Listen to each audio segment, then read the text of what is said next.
Get ready, Maniacs, for the 5th annual 24-hour B-Movie Marathon. 16 of the best B-movies, 24 hours in a row.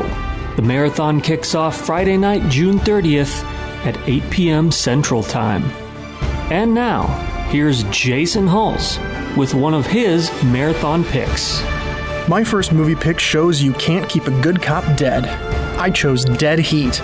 Treat Williams and Joe Piscopo deliver the ultimate buddy movie, and it's one of my all-time favorites. There are undead chicken wings. You don't want to miss undead chicken wings, right? Someone has brought back the deadliest criminals in the city. Remember the good old days when guns killed people? But someone else just brought back the most dangerous cop. You're good, and you're dead. Treat Williams, Joe Piscopo, Dead Heat. You can't keep a good cop dead.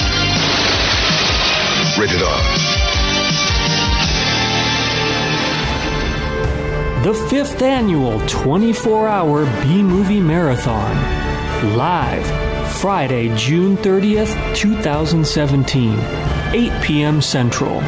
To watch and interact with the B-Movie crew, go to www.bmoviemarathon.com.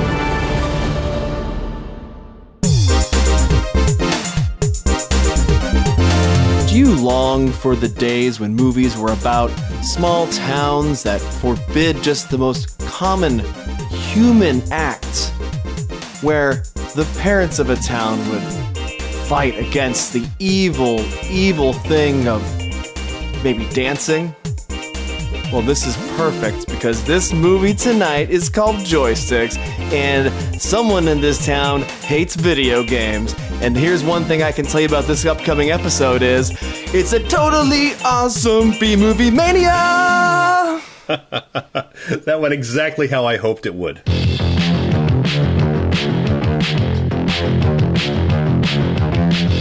Welcome to the crossroads of camp, the bastion of the bizarre, the place where low budgets meet high praise. Yes, it's B-Movie Mania. And now, B-Movie Maniacs, here are your hosts, the cream of the crap, the connoisseurs of cult, your cinematic creepy uncles, Paul Brooks, Mike Hayes, Jason Huls, and Crazy Chris Hutson.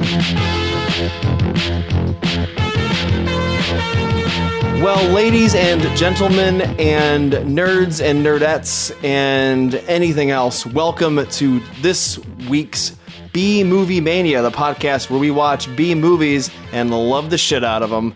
I'm your current rotating head host, Michael P.S. Hayes, and with me as always is the B-Mania crew, the B-Maniacs, the B-Monsters, the Maniacs of Mayhem. It's number one, Christopher Hutson.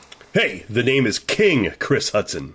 I think it's Crazy Chris Hutson, if I remember Uncle Lloydie. Oh, well, yeah. Correct. Yeah. That and who too. did I hear over there? Who is agreeing with correction? That's number two. Oh, that's Paul Brooks. And speaking of number two, let's just get this out of the way. Oh my God, yeah. Paulie. Is that a Paul Brooks maneuver I hear? I just went to Yeah, Wendy's. that's.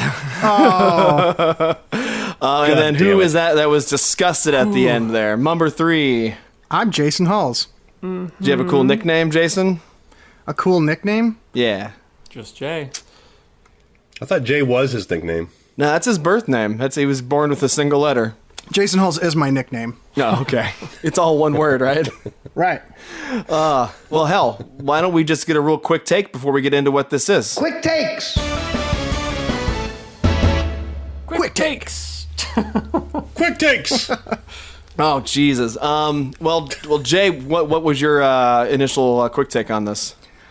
I don't know if I'm the guy to kick this off. What I found to be most interesting is that it's the actors, the two main guys. One guy is named Leaf Green, and the other guy is named Jim Greenleaf. Yeah, that was What? pretty. Yeah, it was pretty great. Yeah. The two main guys, Leaf Green and Jim Greenleaf. Cool. Yeah. Weird. Anyway, I thought, okay. I thought the plot was a little thin. It's supposed to be fun, light sex comedy. Okay, it was fine. My favorite, hands down, was the Vidiots. You're going to want to watch this if you want to see. The Vidiots are amazing. King Vidiot, absolutely my favorite. All right, Paul? Well, listen, I just want to say thank you, Michael, because my love for Mr. Joe Don Baker knows absolutely no bounds. And I had never heard of this movie before, so when you told us on the last episode that we would be watching Joysticks, I was a pretty happy camper. How about you, Hutson? Oh, God. You know, I know I tried not to say anything to you guys ahead of time, but I have to say I loved this movie. Mainly on the back of the Vidiots. They were so amazing. Everything they did, every time they were on screen was just a joy. Yeah, they were Sticks. they were amazing. The reason I picked this movie is because I was stumbling through the classic Amazon wormhole I like to go, which, you know, like you find a bad movie and then you click on what customers also watched, and you can just go down a rabbit hole and find some real good stuff. Yeah. And I stumbled upon this Joysticks thing, and the cover looked fun. I saw Greydon Clark, the director, on there, and I went, shit, what is this? I think probably half the movies we end up picking are from going down that rabbit hole. It's the best thing ever. But like once I clicked on that and started doing a slight bit of research to see what this movie was, to see if it was worthy, and that fucking theme song clicked in. Oh my God! Like Yes. we are on a really good run of movies with great soundtracks. This soundtrack has been re-released even, and the movie is obscure as fuck, but they've re-released the soundtrack. You know what, Jay? If you're the one who's editing this, or me, or whoever, dude, like just do it. Put in like a good 45-second chunk of that theme song right now. Just kick it. Keen eyes, quick hands, energize my soul again. Gonna see my name in lights. Playing with my joystick. Wiggle left, jerk it right. Sucking everything inside. Shoot fast, shoot straight. Video to the max. One down, two to go. Can't stop.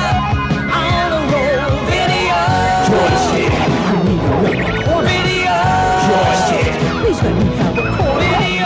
Joystick. I got to have a quarter. Totally awesome video games. Or we can just all sing it together right now. Joysticks. I gotta have a quarter. Totally awesome video games. a quarter. Joysticks. Please give me a quarter. What was It'll get stuck in your head. Video to the max. I was doing a little bit of research on this movie. I don't know if you guys know this. It's called Joysticks because it's about a video arcade. But I found out that it's actually like a play on words with like penises. Wait, what? What? Do you get it? What are your sources, Paul? Yeah, tell us what your research sources are, please. Personal experience. I get it. You get it, right? No, but Paul, my question is your button on the top, or is it on like the trigger or on the side? My button is sort of that, just like on the kind of underneath, I guess, where it gets a little, like it's seen a lot of use, and so it's. I used to live with Paul, and I can tell you, I've seen it. He's a button masher. When did you live with me? That's. I don't think you ever lived with me. I absolutely lived with you. Okay. I always picture it like Paul at the those giant joysticks at the end of this movie. That's Paul. Like Joysticks. God, all right. Big giant knobs where we end the Paul masturbation section, or Mike's boner movie Mania or whatever it was called section. That's what that was. Okay, guys. So basically, this movie is what Footloose. Except with a video arcade, right? I mean, sort of. Pretty much. I've never actually seen Footloose. Is that don't spoil it for me? It's fine. It's about a small town where dancing's not allowed. Did it have a completely oblivious 1980s style nerd in it? Yes. Yeah. Like, I swear that dude ejaculated like 8 times in the beginning of the movie. God, that you should see a picture of that guy now. That's Leaf Green. He is a jacked older man now. They kind of had him made up to look like a nerd, but it's the stereotypical thing where, oh, he's wearing like thick rimmed glasses and a sweater, so he's a nerd. But if you get a look at his like face and physique, he looks like a pretty normal guy. Well, when you take a peek at his Simba, you're like, well, this guy's pretty. You do. Pretty I mean, he hefty. tries to show you his Simba pretty early on in the movie. Yeah, like 2 minutes in, right after the theme song. But that's still, I mean, okay, so the theme song is like a minute and a half or 2 minutes long, right? And then within seconds, he does try to show you his Simba, but even before that, you've got 2 pairs of breasts just already on the screen. Oh, hells yeah. God. This thing is not hiding the breasts in this movie. No, they are all over the place. Oh, God. They are literally in your face. Well, Yeah, I think they were trying to. These girls pulled up next to Eugene as he's driving to the arcade on his first day of work, and they like want to entice him into getting into their car and taking his pants off. Yeah, they're right? trying And- to trick this dweeb, yeah. Yeah, they want him to get into the car, and they show him their boobs, so he'll get in the car. But really, it's also they can get into a sorority. Like they just want to totally missed that part. Yeah. Well, they never bring it up again. They just want to take a picture of him with his pants off because that's like their. Which, to be Like- fair, if you're going to take a picture of Simba in Act 1, you're going to use it by Act 3. Oh, and they do. Little Simba bookend. Yep, it's beautiful. Ladies, prepare yourself. I would like you to meet Simba. Smile. Hey, what are you? Don't. That whole scene with where he almost unleashes Simba. That whole thing was shot in less than an hour without permits. Oh, I believe that. Right out on the street. Yeah. I just want to warn the listeners that you don't. I mean, for as many breasts are in this movie, you don't ever actually get to see Simba. So don't go into this movie expecting to see this dude's junk. It's not I'm gonna sure happen. everyone will be really disappointed. Yeah. Well, okay, so right after that scene, it cuts to the arcade, but there's a real special way that it cuts to the arcade. Can any of you tell me how? Pac-Man. It's always Pac-Man. There's a Pac-Man screen wipe they use gratuitously throughout this fucking... That's one of my top 5 favorite things about this movie. Isn't that Eugene? Hi, guys. Yeah, Eugene and Dorfus are the 2 like sidekicks for the weirdly jockey owner of this arcade. Which I have to say, though, kind of threw me for a loop because I expected like a typical 80s sort of silly where the nerd is going to be picked on for being in the arcade, and it was run by a jock, and I thought the jock was going to like just beat him down and the nerd will rise up at the end. Totally not like that. Yeah. Pretty much everybody gets along. Yeah. It was great. I actually appreciated that aspect of the movie, that everyone's just sort of like in there for their love of video games. It doesn't matter if you're cool or you smell bad or if you're a punk, whatever, everybody's in it together. Or if you have an unnatural love of hot dogs. Yes, of course. Also, Jay, if I can mention real quickly, who did you say the guy's name is, the guy who runs the place? Jeff Bailey. Jeff Bailey. He's sort of the preppy looking dude. Yeah, he's like the manager. He's the lead. Yeah. Fans of Star Trek 3, of course, will recognize him as the prison guard who Uhura tried to seduce him and then like trapped him in a closet at phaser point. Very famous scene from Star Trek 3. That sounds very scary. It was terrifying. Oh. Well, okay, so Eugene basically this movie starts out with the trickery in the beginning, but then Eugene shows up at this arcade, and that's when we're introduced to the environment that is the magical mirrored circus tent that is the inside of this arcade. It's brightly colored. There's mirrors, there's lights flashing everywhere, and it's a little wonderland, I think. It's a happening scene. Well, and when you meet Jeff Bailey, he's there with the 2 girls who stole Eugene's pants, because they do drive away with his pants. Yeah. And then he shows up and runs in his underwear, and his pants are all wet. You say underwear, but they look like normal shorts to me. They were large boxers. Yeah, they were pretty long. Well, pretty much. Maybe he's a never nude. This is where we're introduced to our key characters. Jeff Bailey, the proprietor of the arcade. We get to know Eugene by name and all his stuff, this nerd. And we meet the fat slob Dorfus. He's former class president Dorfus.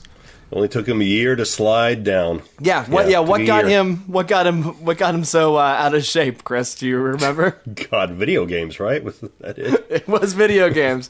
He's like, Totally awesome video games. like Eugene can't imagine that this guy was valedictorian, or class president of the last year, and he's just this gross person with like chips all over his body. And he's just disgusting. He was the senior class president last year? He didn't look anything like this. What happened? Games, kid. Video games. Doesn't he threaten to stab Eugene in like the first scene that they meet? He's got the 80s switchblade. Yeah. Yeah, it's like a 2-inch switchblade that he pops out on him. Well, you got to be careful. I mean, the thing is, Dorfus, thrives on video games the same way that I thrive on Taco Bell. I mean, it's something that you need, and don't mess with it. Don't take it away from him. If you try to take Paul's Taco Bell, he will cut you. That's correct. Yeah, but I can't blame Dorfus for having that like switchblade, like pulling that switchblade, because at this point in the movie, Eugene's a real buzzkill. Like, you meet him and he's just like, "Excuse me, I'm trying to wipe down the screens." Like, people are playing video games and he's spraying them with Windex. There's a scene at the very beginning. There's a monk who's possessed by a video game that Eugene's like, yes. Sprays him with like blesses him with Windex. There's a guy that does a really shitty Curly from the Three Stooges impression. God. But Eugene definitely progresses into more of a cool dude throughout the game or the movie. Oh, thank God for Dorfus. Practically the next scene, they're friends though. Yeah, in the next scene, they're friends. And the Brooks Maneuver. The next scene jumps to the Eugene and Dorfus behind the food counter, where Eugene throws a hot dog in between a woman's breasts. He just can't get it out. And she's just like, she's just like, And he's using the tongs to get it out, and he just shreds the thing, and she just giggles at him. It's a very awkward scene. I did a little bit of research on that scene, and even though there was a hot dog stuck in there, it's like supposed to be like a double meaning of like a penis kind of like stuck in there as well. Really? Paul, what are your sources? Yeah, what's your sources? Sexualinnuendo.com. I don't know. Is that why Eugene maybe had so much trouble getting the hot dog out from between her breasts? That's a really good foreshadowing of his inability to have sex. Because foreskin shadowing. Yeah, foreskin. Wow. God damn it. Yeah, we could. All right, moving on from that bit. Jesus. Jodan Baker. Okay, before him we meet another important character, which is Jodan Baker's daughter. Patsy. Right. Oh, Jesus Christ. For $50, who's going to do the impression? Totally. I want to go to the arcade. Valley Girl. It's like the most terrible Valley Girl impression I've ever heard. Juffy, come over here and play Galactic with me. I just thought it'd be like way totally bitchin' if you would like play with me. What does she call Jeff? Joff? Joff, are you okay, Joff? Joff? Like, I get what they were going for, but I don't think that this print of Joysticks was very good. First of all, I think the aspect ratio was weird. It felt like it was shot like in a regular widescreen aspect ratio, but we were watching it in 4:3 and some stuff was cut off. But also the audio was a little rough, and so whenever she tried to say anything, I couldn't understand jack shit of what she was trying to say. One sentence ago, Paul was like, yeah, the hot dog in those boobs was like was sexually new. And then he's going off on screen about film ratio and audio mixing. I love it. Listen, I have gotten really into like Blu-ray releases of like cult classic films and like restoring the print and, redoing everything and putting extras on the Blu-ray. And so to see something like this, I feel like maybe a company needs to put it out there again and restore it. There is a 30th anniversary release, a DVD. I don't think it's a Blu-ray. Yeah, we need a Blu-ray or maybe a 4K. That would be great. God. Get those boobs in high definition. The budget for this movie was $300,000. Okay. And do you guys know what it grossed in theaters? No. $3 million. Okay, they made their money. Right. Yeah. But video games were big then, Everyone liked those video games back then. It's true. I just wanted to say that I don't know what kind of arcades you guys hung out in, but Why the fuck was there a bed in the manager's office? There are some perks of being the manager of this place. I guess so. There's some perky posters about being a manager of this place. But to answer your question, Chris, I used to hang out at the Tilt. Oh, yeah, I remember that. Jay, what point did you want to bring up? Well, I just want to bring up the first scene with the Vidiots. The Vidiots show up next. Oh, yeah. With Uncle Rico from Napoleon Dynamite in the lead as the king. Are you His kidding Highness, me? the King Vidiot. That's him? Yeah, that's Uncle Rico. Holy shit. That's right, Napoleon. He's also Ben Linus's dad from Lost, Roger Workman. Yes, I knew that, but I did not recognize him with all the punk gear on. Oh, yeah. Wild. He was awesome. Again, they come in and all his like minions start acting like they're in Pac-Man, and they're just like... Start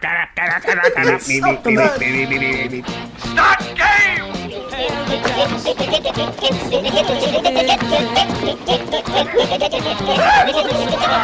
But like everyone's into it. Like you kind of see them at first and you're like, oh, it's the punk gang. They're going to cause trouble. No, they're just there to have a good time. Yeah, that's the thing that really, like, I thought the punks were going to show up and it was going to be that, oh, that's the trouble or whatever. But like we said earlier, no, pretty much everybody gets along here. Everybody likes being at the arcade.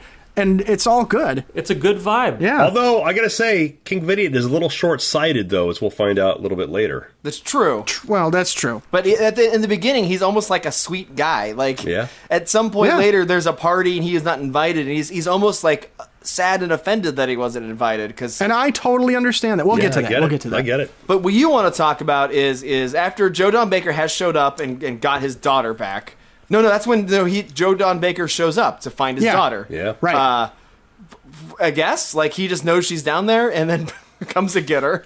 And he's mad about it. Yeah, this whole thing was a little confusing to me, and I don't know if I accidentally zoned out or missed something that he was saying, but I couldn't really figure out exactly what his issue was with everything. Is it just that his daughter was at a video arcade? Yeah, because there was nothing weird going on when he showed up first, right? No, there was. Yeah. There was. If you recall later on, I mean, I'm getting ahead of myself here, but in the courtroom drama part of the movie, you'll see that this arcade is full as a den of iniquity. I mean, mud wrestling, dominatrixes with whips, leather everywhere, just breasts bared in every square inch of this thing. You may be painting a Joe Don picture right now, I think. Though, okay, so he comes to find her, and this is where we get our first Dorfus Maneuver. First of many.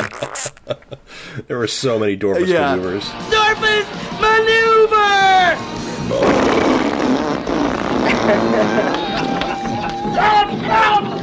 God, just so much farting and loud, wet farting.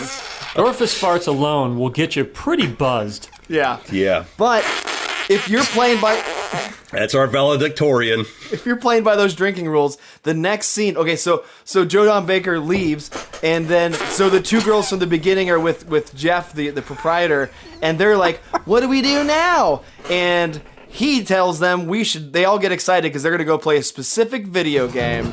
Okay, I'll tell you what I'm gonna do. You know that new special video game you've been wanting to play?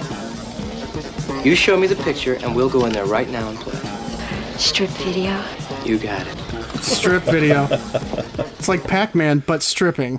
Yeah, it's literally with strippers and cops chasing them, and they have to collect their panties and like clothes or something like that. Not just that, but this is the secret new game that's just in the manager's office. You know, it's not like they need to make any money off this. This is for strip video only. And it's the two girls from the first scene in the car with Eugene.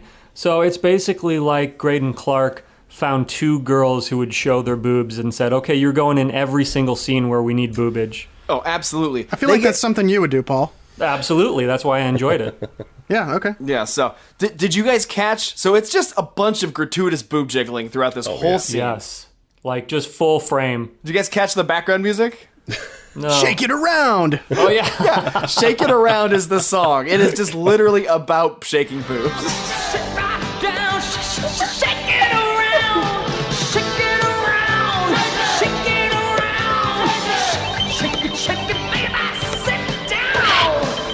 But there's actually some really great exposition that happens here as we find out that our proprietor, he doesn't actually play the video games. That's true.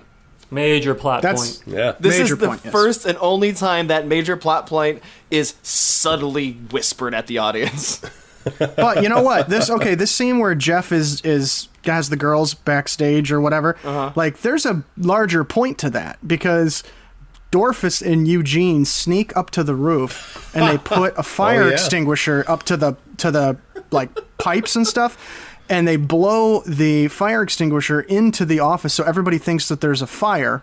Yeah.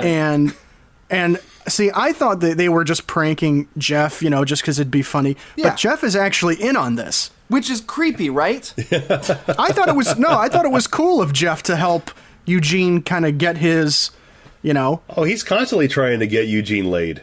Jay, let me make sure I have this right. Yeah. You thought it was cool that he helped Dorfus expose two women who unwittingly did not want to be exposed to 30 people in the arcade? That's true, but they also did steal Eugene's pants in the middle of the street and make him run to work in his underwear. Right. It was the 80s. But guys, at no point do we really know that they had planned this. This to me seemed like Jeff saw the smoke coming through and he went, let's do it again. And once again, as happens bi-weekly for the last 6 months, women have been scared they were going to die in a fire and ran out topless. It's very possible. Dorfus, by the way, Mike, I wanted to ask you a question, if you don't mind a little segue here. Please. Dorfus, at one point, right around here, I think, he's addicted to food. He's always eating all this gross stuff. And at one point, he puts ketchup on a chocolate chip cookie. Yeah, ketchup and cookies. And he makes Eugene eat it. He tricks Eugene into eating it. No, I think he ate one still, too. You have another podcast called Ketchup Kitchen Ketchups. And I'm just curious if maybe this is something that you could replicate on the show to kind of see how it tastes.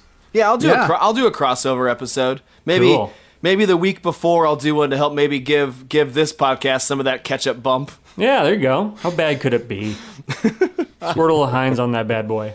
Maybe I can get Jay or Hutson on again to do that. That'd be pretty fun. Yeah. Again. You both have been on once before. It's about time to get you guys on again. So how is Chris not banned from the show by now? He was a fine guest. He's causing controversy. That's all. Okay, speaking of controversy, guys, Joe Don Baker, for no apparent reason, shows up again to the arcade. He's constantly going to this arcade. Like, it doesn't matter what time of the day or night it is. He's there. He is a crusty curmudgeon in this movie. He does not crack a smile the entire time. It's a whole thing. Either way, he gets the two topless women fall into his arms, and he gets a Polaroid taken of him, and you know that's going to be something that's going to be used later. Hey, by the way, Mike, I think we should briefly point out for those who don't realize it, Joe Don Baker, of course, B-movie royalty. Mystery Science Theater fans will, of course, know him from two of the most classic Mystery Science Theater episodes, Mitchell, which is my personal favorite, and Final Justice, which is also really, really good. So, I mean, if you're a fan of B-movies, you probably know who Joe Don is. Oh, yeah. Hey, Chris, how does Mitchell like his vodka? By the quart. I would actually argue, Paul, that more importantly, but related to Joe Don Baker, is the director of this film. This is true.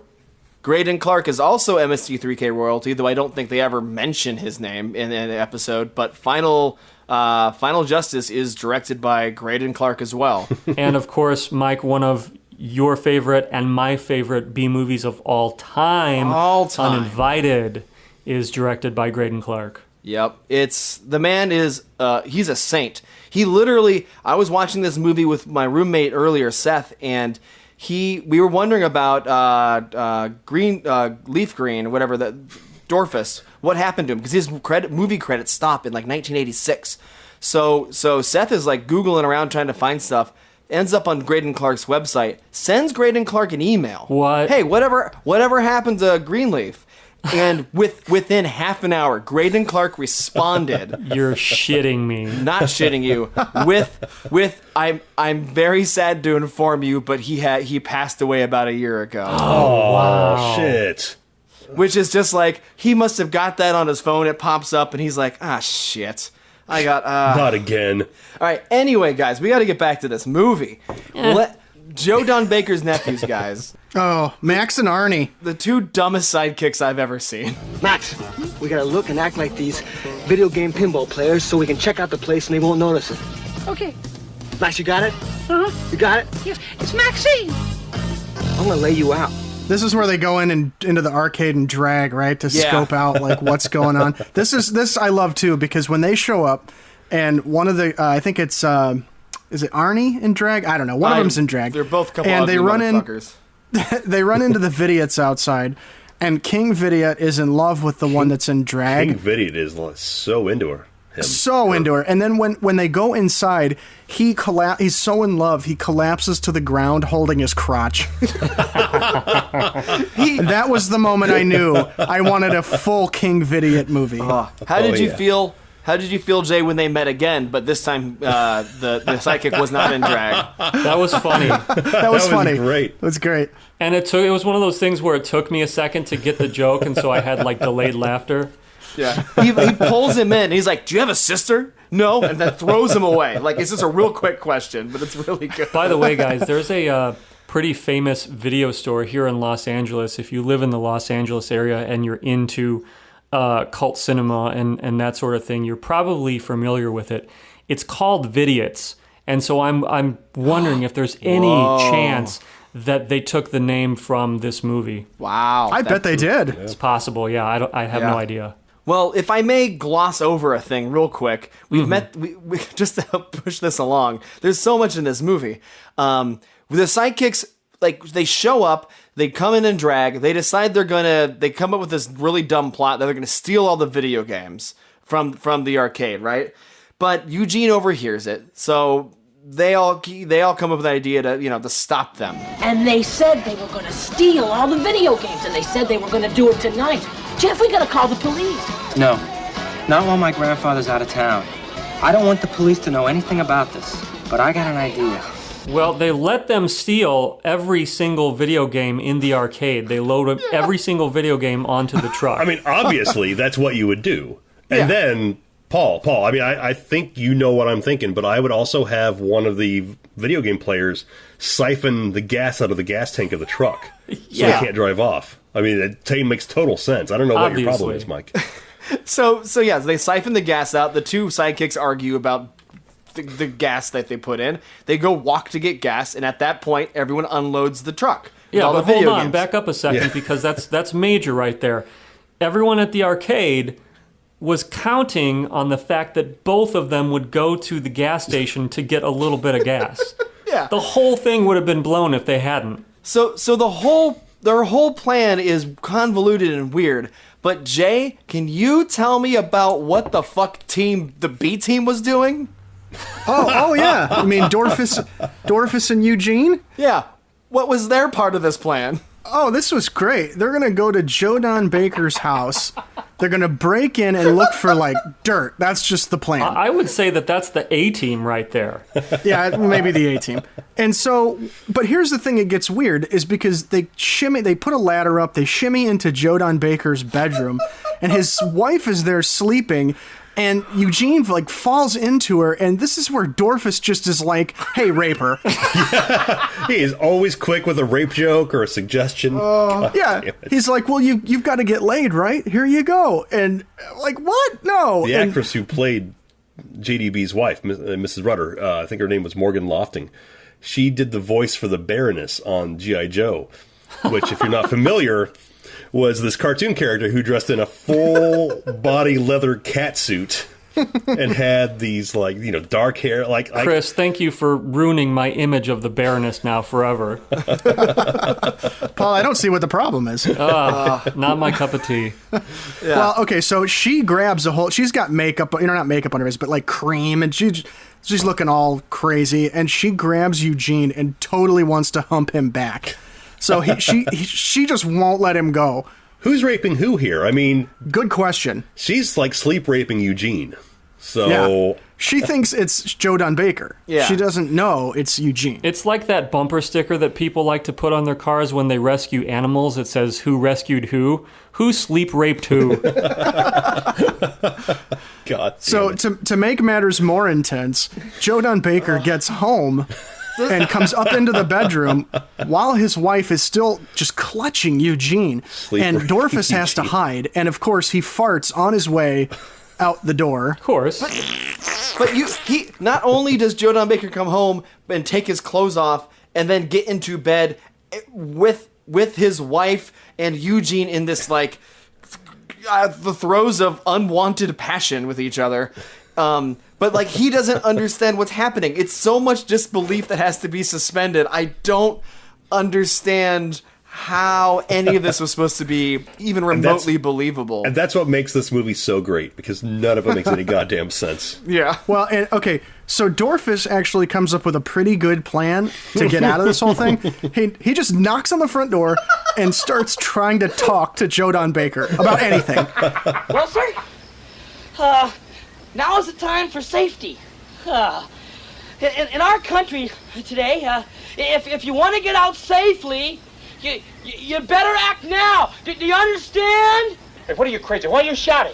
Eugene gets out of bed finally, and the ladder has fallen. He can't go back out the window, so he looks for another window to crawl out of, and he ends up crawling down the side of the house, but dropping down right in front of the front door in the middle of them talking. It's honestly, that might be my favorite part of the movie. I really like funny. Dorfus. Because Dorfus like grabs his legs and helps him down, and he like changes his conversation to be like about Eugene. He's like, and like Eugene's here. He's coming from somewhere. He did a thing. Isn't that right, Eugene? Yeah. And Joe Don Baker's just like, oh well, yeah, okay then, all right. Like he's not like, what are you doing on my roof? Like, no. Why not? Why was he not upset by that? And it's like 2 a.m. at this point, right? Like midnight, 2 a.m. I don't know. It's late at night. Well, he gets distracted because the lackeys show up with the empty truck at that point, and then Dorfus and actually, what I thought was funny also is, as Eugene was coming out of the JDB's room, he runs into Patsy. And then when they're all, when the lackeys show up with the empty truck, Patsy runs away with Dorfus and Eugene. Yeah. Back to the arcade, the party at the arcade. Yeah. It was a private PJ party. Private PJ party. It was a private PJ party. God. I think a rule should also be drink every time you're like, what the fuck just was said? Oh, Daddy, that reminds me. Connie and I were like going to go shopping at the Bonorama. Could I have some Billies then? Pardon? I think you called it lettuce once, or was it cabbage? They throw this private party and there's no forewarning. They just apparently call everyone at 2:30 in the morning, and everyone shows up to this private pajama party at 3:30 in the goddamn morning. All of you guys complaining about this 3:30 private PJ party at the arcade you have a problem with this? No. This stuff happened with the 80s. This stuff always happened in the 80s. Did this happen at Tilt, Chris, when you were Yeah, every time I was there at 4 a.m, it was girls everywhere. Even Joe Don Baker showed up a couple times. Cool. This is my problem with the whole thing of this scene. Not that they had the party, because, it was pretty much for everybody who helped move the arcade games back in. Oh yeah, they were all still there. That's why they were. Yeah, that was the thing. But what I had a problem with is that the Vidiots show up and they're like, dude, why didn't you call me? And everybody's been getting along up until this point. And Jeff is like, sorry, dude, it's it's a private party, you can't be here. But it's everybody who's always at the arcade, right, minus the Vidiots. The entire conflict practically could have been averted if they just would have been nice and let the Vidiots stay. Now hold on, let me back you up a little moment here. This whole thing could have been avoided if Jeff had remembered one other thing, because this is a big problem throughout the movie too. This is an issue 2 or 3 other times. Jeff, when the arcade is closed, he can never remember to lock the goddamn door. That's a good point. Yeah. This whole movie wouldn't even have been an issue if he'd remembered to lock the door, as we find out later. We should point out that he's really just kind of babysitting the place for the weekend. His grandfather actually owns it. That's true. Yeah, that's true. Grandfather doesn't know how to run a business. Yeah, why? How did this young boy convince this old man to turn his warehouse into a arcade? The 80s. The 80s. Let me get back to something else that I think is weird. Is in this scene. Instead, okay, so this is where they set up the first confrontation between the Vidiots and the other guys. And so they decide they're going to play a video game, Dorfus against the King Vidiot. Yeah. And if the Vidiots win, they get to stay at the party. If Dorfus wins, they got to leave, right? Sure. So they do this, and Dorfus just smokes him. like no problem. Oh, he's eating hot dogs for most of the... He doesn't even touch the That was joystick. funny. He loses his first 2 lives. Yeah, he gets down to his last life in the game and then just kicks the crap out of the Vidiot with 1 life. But Jeff lets them stay anyway. Yeah. He doesn't kick them out. Yeah. So really, like, what's the problem? Hey, look, Vidiot, you can stay, but no trouble, promise? Hey, man! A idiot never promises nothing to no one! Okay, so I would like to also bring up the first of 2 exclusive world premiere video games within this movie. Oh, yeah. This game is Satan's Hollow. It was premiered in this movie from Namco. Like, this is where Namco was like, yeah, you can use the Pac-Man screen wipe obsessively. And also, here's this video game called Satan's Hollow. Oh, so that's a real video game. Yeah. Everything in this was real.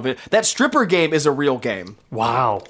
Yeah. Which makes me wonder, like, if Nintendo was a little more lenient with Super Mario Brothers, if we'd get a totally different version of the Wizard with boobs everywhere. I think things just worked a little bit different in 1983. Okay, so Joe Don Baker breaks up the PJ party because he's Joe Don Baker. Yeah, that's it. But this is kind of where at this point is where they decide they're going to try to blackmail Joe Don Baker. Commit a crime. Yeah, he deserved it though. Yeah, he did deserve it. It's fair enough. He was in Mitchell. Deserves it. He hires protesters to protest the arcade. It's a spontaneous protest, though. Yeah, of which are thwarted with a single quarter. Eugene offers them a quarter to play a video game, and they're like, fuck it, I don't care. All right, we'll play this. These protesters being bought off for a single quarter is what is the catalyst for the actual main conflict of the movie. Mm-hmm. It's coming over my favorite scene, too. Well, and what is that? I want some wheels.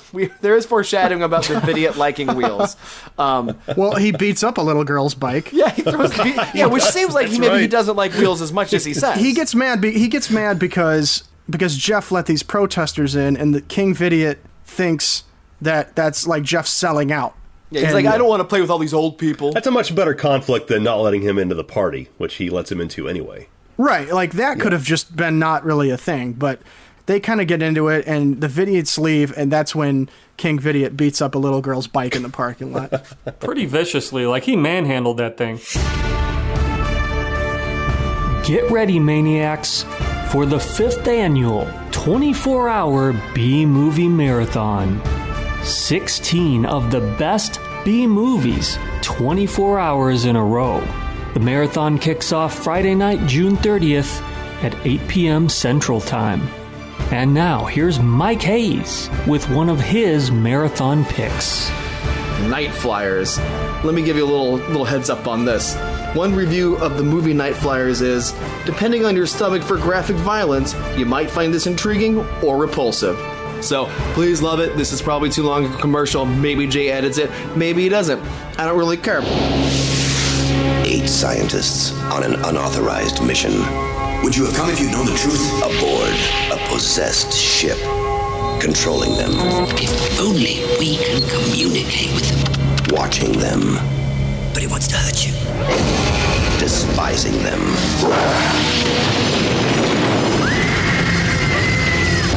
Night Flyers, from the award-winning science fiction author George R.R. Martin. The 5th annual 24-hour B-Movie Marathon. Live, Friday, June 30th, 2017, 8 p.m. Central. To watch and interact with the B-Movie crew, go to www.bmoviemarathon.com. We overlooked something that's very important, actually, because the only reason there was that previous conflict was simply to show off the way that they battle each other during very important conflicts. That's giant true. Joysticks. Yeah. Establish the method of video game battle. Yeah, it's 2 giant TVs with these giant bowling ball size like joystick tab things that come from the floor. It's this big platform with lights and everything. It's very elaborate, and I can't imagine anything like that has ever existed in real life. No. Not even on like a Nickelodeon game show. You need to come over to my place, Mike, because that's the setup I've got right now. I'll be right there. Fuck this podcast. I'm out. I have a giant joystick, though. Oh, boy. Sure. Yeah, okay. Okay, so anyway, your favorite scene. What's this? Is it the scene where he gets the wheels or where he argues about the wheels? Oh, it's the whole arguing, the whole meeting with Jodan Baker. Tell the listeners about it. So Jodan Baker gives King Vidiot his business card saying, hey, let's talk about how to get back at this arcade. The next scene, Vidiot comes sneaking in Jodan Baker's study. He just opens the window, which is really, I guess, kind of a door window. I don't know what that was. What the hell are you doing here? You said you wanted to talk. I'm in my office. I don't like offices. Why didn't you use the door? I don't like doors. So they talk about this for a little bit, how to get back at Jeff in the arcade. And King Vidiot is willing to do whatever Jodan Baker wants in exchange for two things. His very own video game and some wheels. Some wheels. And let's mention real quick before we leave this meeting scene that King Vidiot also apparently doesn't like plants. Oh, yes. Because he eats one. Yes. He crawls across the couch and just like picks up a plant, looks at it, then just bites it hard. Like a T-Rex. Like he just lays into this plant. Well, I mean, he's probably a vegetarian. He's a punk kid from the early 80s, and he's making a stand against the establishment and the abuse of farm animals. So he's obviously hungry, and he's a bit peckish right there. See, I just wonder how much of this was actually planned out ahead of time, because when they make the deal, King Vidiot, he just goes into this full-on seizure, and Jodan Baker just, like, not the character Mr. Rudder, Jodan Baker himself looks pretty freaked out. Like, did he expect him to go into the seizure? Like, what is happening in the scene? Then we see his wheels, though. We do get to see the wheels gifted to him and all of the Vidiots. They all get wheels. How do you describe those? They're miniature motorcycles? They're like sized for a 3-year-old. Yeah. And not only do you see the gang coming down the road making their little Pac-Man noises, but it cuts to them fucking riding them into the arcade, and I laughed so hard when that happened. They're just come around the corner in the arcade riding their fucking tiny bikes. It's so good.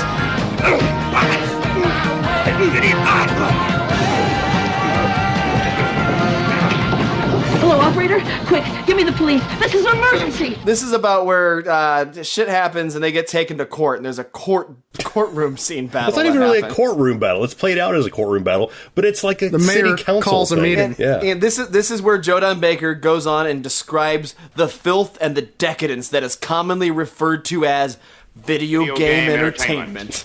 Fortunately, here in River City, the problem is isolated, though no less threatening.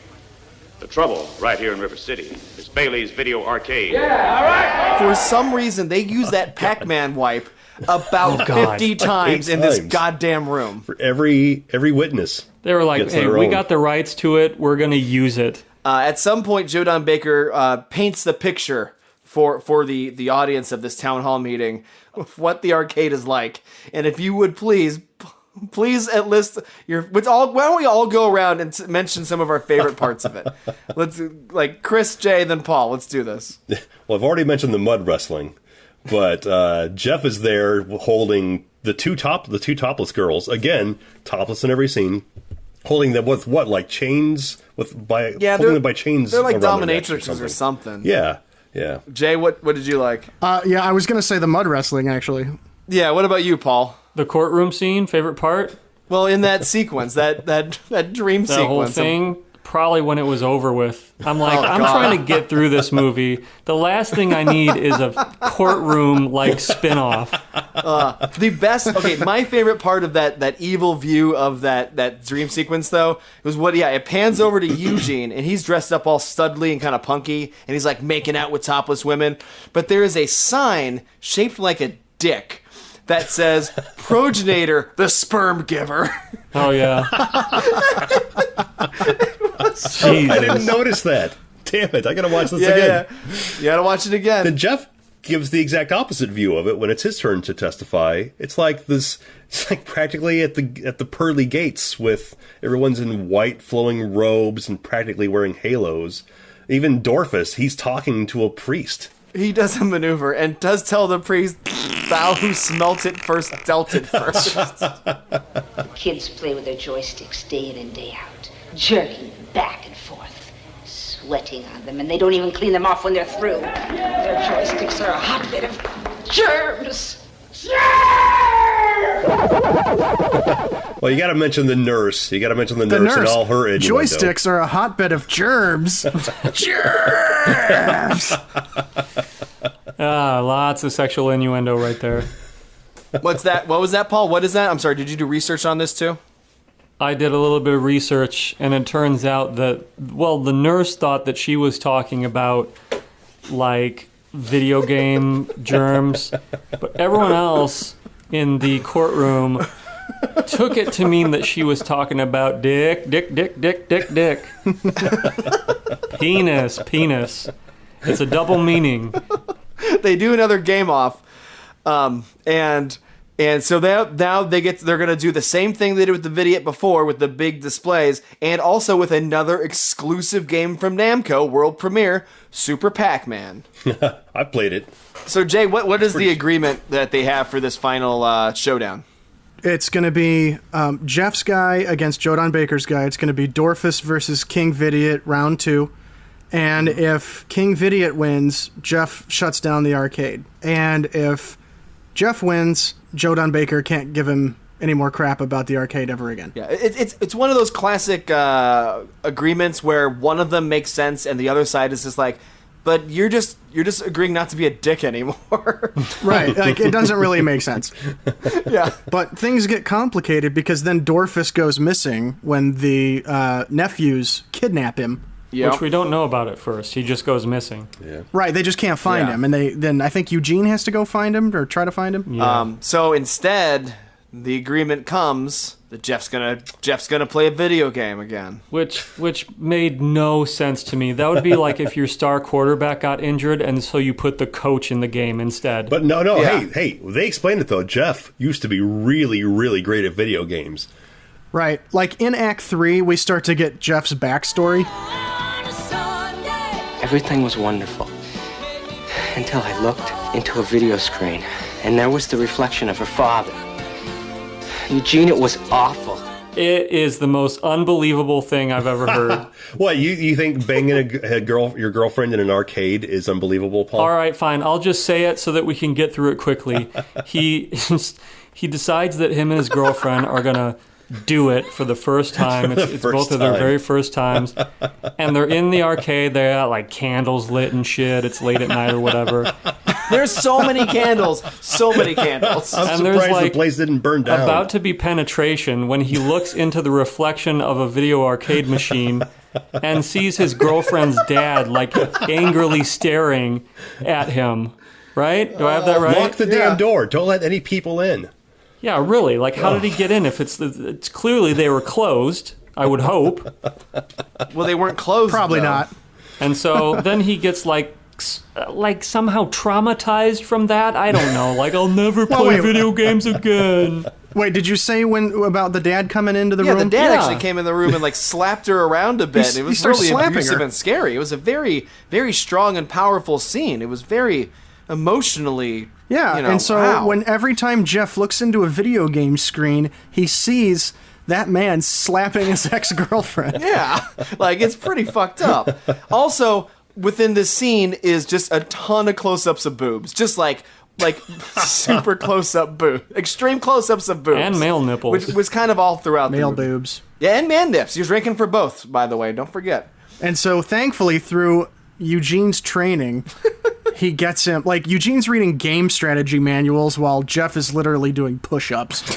And somehow that combination works, and Jeff gets himself psyched up again. In 15 minutes. Yeah. Right beforehand, Jeff kind of starts to lose it again a little bit. I have to say, though, this leads up to one of my favorite expressions that King Vidiot does. Because Jeff is kind of starting to lose it playing Super Pac, and Super Pac-Man is Vidiot's game. Like, he is the king. Yes, Super King Pac-Man. Vidiot, Chris. You can call him Your Highness. Your Highness. His Highness. Along with his subjects, is the king of Super Pac-Man. And he gets so far ahead that at some point Jodan Baker comes up and gives him like a high five, and King Vidiot just looks so disgusted, and he just walks away. I thought he just quit the game because Jodan Baker high-fived him. Well, here, can we build this climax properly? Like, the mayor shows up during the game, and Eugene starts to let him play, right? And the mayor starts to get hooked. And then as Jeff is afraid he's going to lose it all, we hear a fart ripple through the crowd. Yeah, but wait, back up. Back the fuck up. Well, we got to get Dorfus free first. Yeah, because how did Dorfus get free? Well, because Joe Don Baker's wife tried to hump him all over the room. Yeah, but he is laying down there tied up in whatever room he's in, and he lets out a Dorfus maneuver.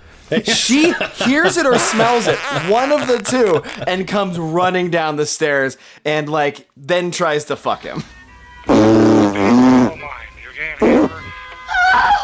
My prayers have been answered. He agrees. The way he gets out of it, I think, if I'm not mistaken, is that he promises to come back with his friends. An orgy, basically. Like they'll all bang her. Some of which, as hard as it is to believe, some of which are better even than he is.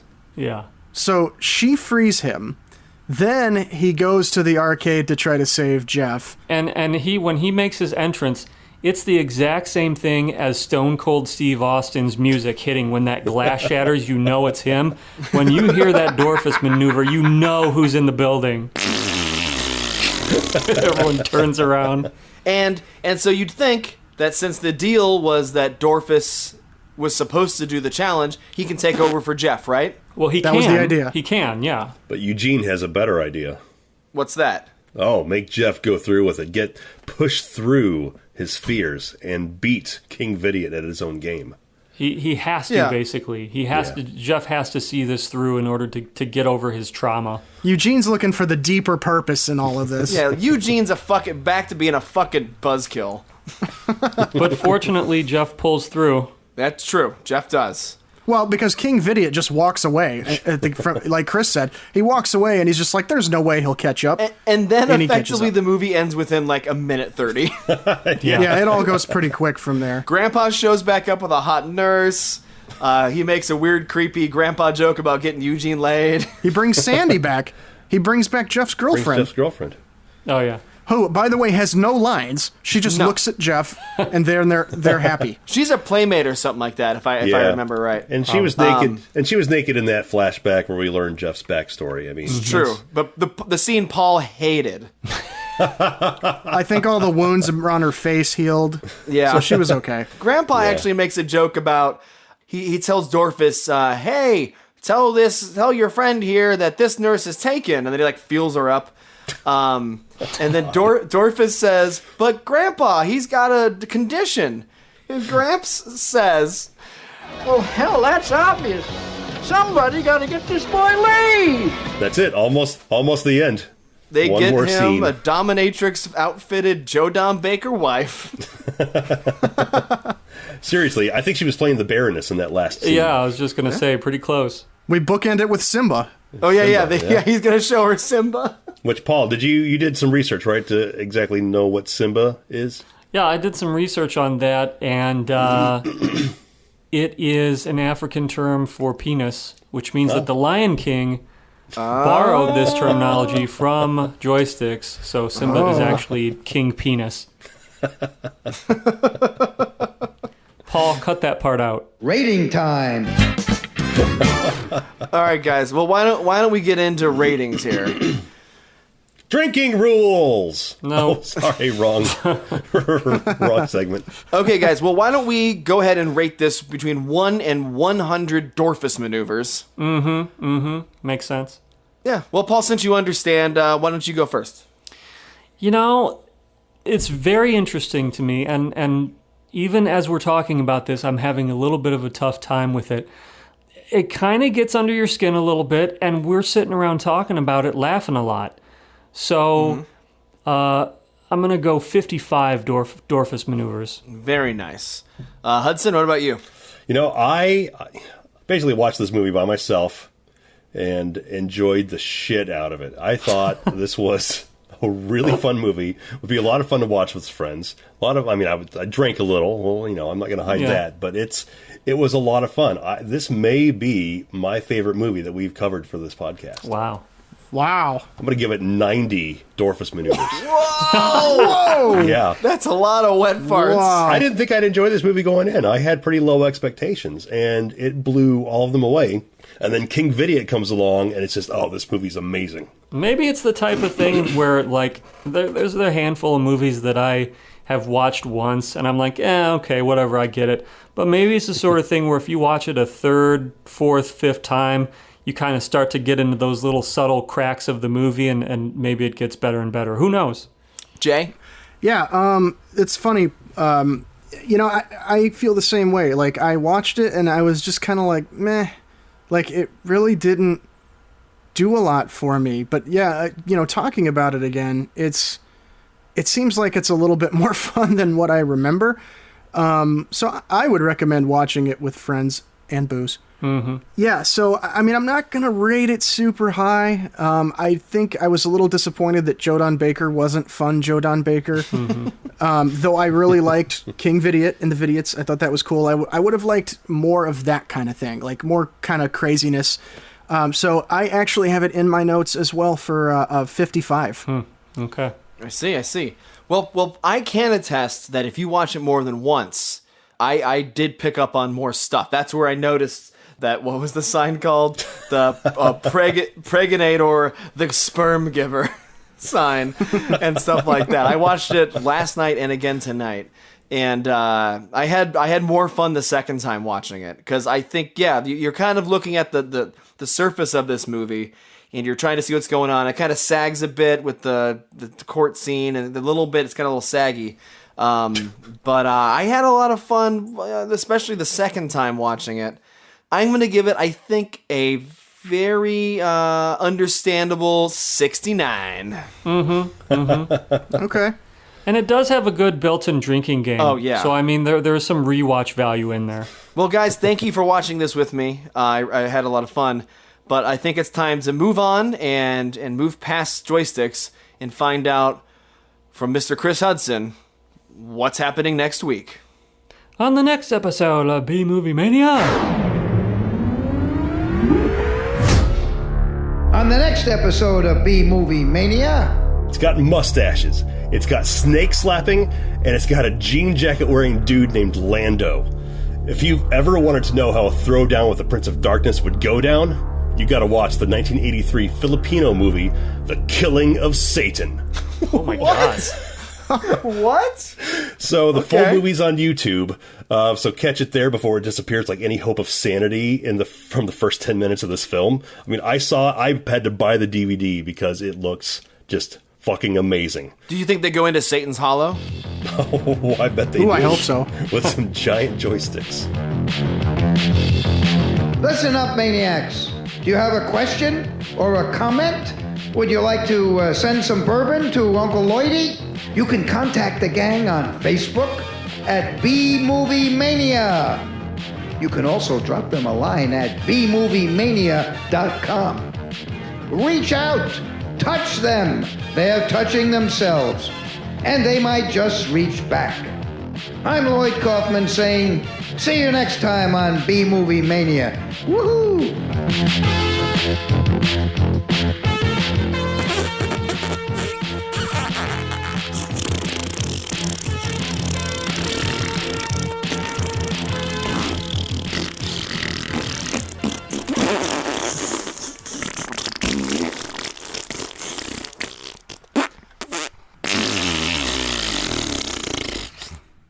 Hey Maniacs, thanks for listening and watching or whatever you just did. This is YouTube. I don't know. All I know is that like and subscribe because you could find out more stuff. And also it's a podcast, so check us out on iTunes or Stitcher and, it'll come right to your phone. Super easy, super convenient, and super fun. I love you.